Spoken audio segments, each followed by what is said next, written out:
right here we have this top-down ArtiDiag 100, and we're going to go over the features on these scanners so you can see what it's able to diagnose and what kind of cars and what features it has. So first, when you power this up, you might notice that this runs on top of Android. So it's an Android operating system. You can charge it and then turn it on as well, but once you plug it into the OBD2 port underneath the dashboard, it will power up on its own as well. So we'll go to ArtiDiag 100 software. Up here on top you have the menu, and you can select American cars, and currently that's all that there is: Chrysler, Ford, GM. And EOBD will allow you to read the codes from the engine control unit on almost any American car, but it will not let you get into any other systems like transmission, ABS, etc. Here we'll go under European, and you can see the coverage here is much more extensive: Alfa Romeo, Audi, BMW, Citroen, Dacia, Euro, Ford, Fiat, Jaguar, Land Rover, Lancia, Mercedes, Mini, Opel, Peugeot, Porsche, Renault, Saab, Seat, Skoda, Smart, Sprinter, Vauxhall, Volvo, and VW, and Volkswagen. So in this car we're connected to a Mercedes-Benz Asian cars, Acura, Daewoo, Holden, Honda, Hyundai, Infiniti, Suzuki, Lexus, Mazda, Mitsubishi, Nissan, Subaru, Suzuki, and Toyota. So those are the cars, and you might notice there's a demo version. What you can do is, if you're new to using a scanner, you can just go to demo. You don't have to have it connected to a car at all. You can go to demo. This is the version of the software.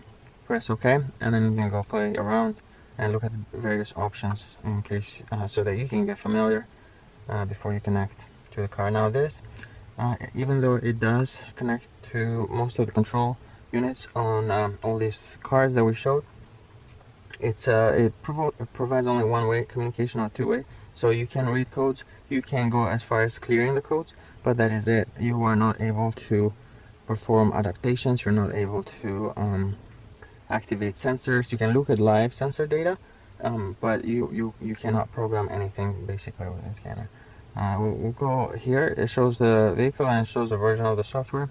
Now you can update the software via Wi-Fi, and I believe for the first 1 or 2 years you get free updates.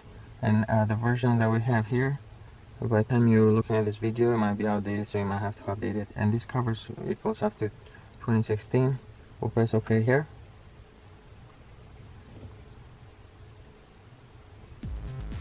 And then here you can choose. You have to select the model of the car. You can do an automatic search. It might pick up the vehicle, but it might not. So if it does, I'll show the VIN number, but if it does not, it might ask you for the VIN like it did right there. Or you can go to manual select if you know the vehicle model. In this case we're going to go this route too, so you can see the coverage and you can see the different models right there. M-Class, AMG, 222, 117, ML, GL, SL, SML, SLK. So you just need to go and find your vehicle. In this case we have a S-Class. It's a 221 chassis. So let's see if we can find that. CCLS, we're getting to S-Class. So right here we have an S-Class 221 chassis. We select that, and then long chassis, in this case gasoline, left-hand steering, and the model is a S550 formatic. Now we have two things here: control unit and health report. Let's do health report really quick and see what that is. So basically that will do a full system scan. You need to have the ignition on. If you're going to be connected to the car for a long time, you might want to have the car running or connect to a secondary battery source, because you will drain the car battery if you're connected for a long time with the ignition on. But we do have the ignition on, and right here you can see the progress, and it's going through all the systems that are in this car, and it's seeing if there's any fault codes. So you can see radar, fuel pump, and this is pretty extensive. It's seeing basically all the systems that are on this Mercedes S-Class, and these cars do have a lot of control modules. You can see there the faults. I would say fault code. I would say not equipped if the car doesn't have that system. But up on top here you can see the progress at 39. So you want to just wait for a minute, allow it to go through all the systems, read codes, and then once that is done, we'll look at report. And when you look at the report, there's two things you need to look for. Of course, the description of the code and the code itself. But also need to look at the status. If it says the status is stored, that means that code was in the past, and you usually can erase those codes. It might be good to just hit this camera button right there, and it will save a screenshot, so you can go back to your files here. Let me go back here and find files. Yeah, so you can go to SD card and send launch screenshots, and then you will have whatever screenshot you took, you'll have that there. So in case you clear code, and usually you want to clear code if it just says store status, you can usually clear them without any issue. The problem is, or what you need to focus on, is on codes that say current, because those codes will trigger different warning lights, and that means it's a current problem. And right here, you can see really quick, I will go over the various control modules in a minute, but in this case I just want to show the health report, and you go fault report here, and then right here you can see the DTC diagnostic trouble codes.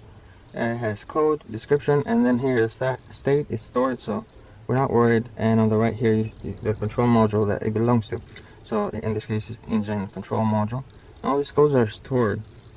Adaptive brakes on the right here, but you can see they're stored. That's pretty common if you had a dead battery, or if it's a car that's not been scanned for like over a year. There you will usually see more than one code, and they're usually stored unless you have issues with the car. Right here though, you can see this is EIS module, current, and stored.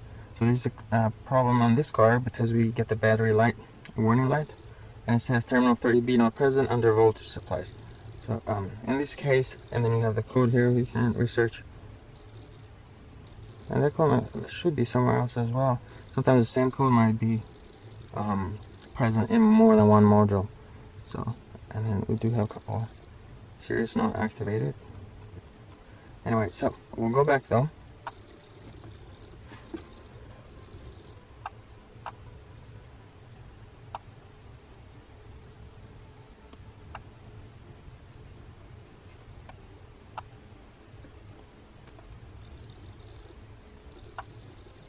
Okay, so here we have control units.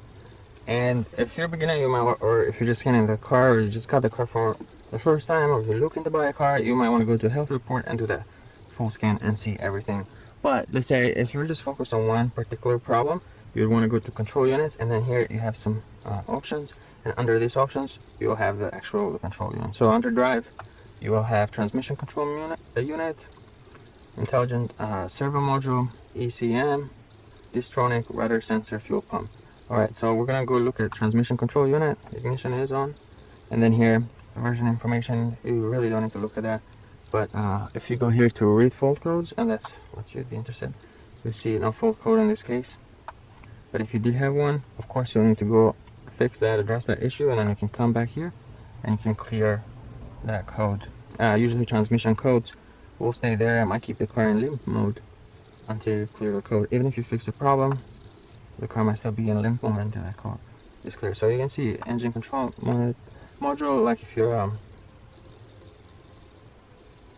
alright, limited, it's engine ECU. So if your check engine light is on, you'll have a code here, and this would normally be P0522 or P1425. You can see the code here, but they're stored, so you can go back and you can clear them from the memory, hit OK, and you're done. And you can see the other modules. So we're going to look at the other sub menus really quick. Here we are under chassis. We go under chassis, and then you can see adaptive brake. So if your ABS light is on or anything like that, you'll come here, read the codes from that, and here you can see right rear speed sensor.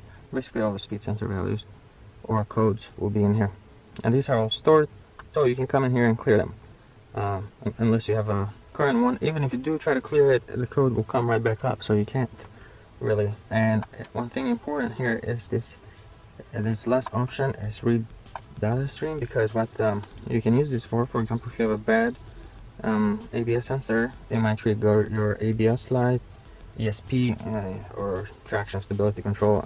Usually in one bad ABS sensor will trigger more than one warning lights. But what you can do is you can go to this menu here and go RPM sensors. In this case, left front speed sensor, left rear speed sensor. So you can check all of these and then look at the values. Here you can look at these values here, and if you start to move this car, these will change a little bit. But if you have one that doesn't change, it stays the same, or it just has no value at all, you know that that sensor is bad. But also you'll have a fault code that indicates or points towards that bad ABS sensor. Now sometimes it could be a wiring, of course, or the ABS pump itself, or the module, but typically in most cases the ABS sensor is the issue. All right, so next we're going to look at electric parking brake. You can look at the codes for that, and you can come in here. We have no faults.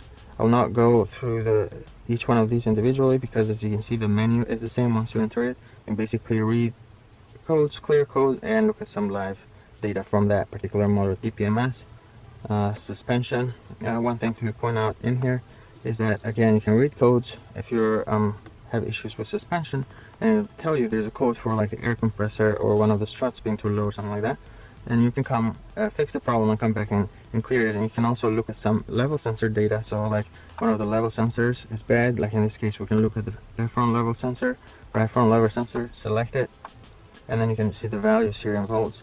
So that helps you to troubleshoot a problem.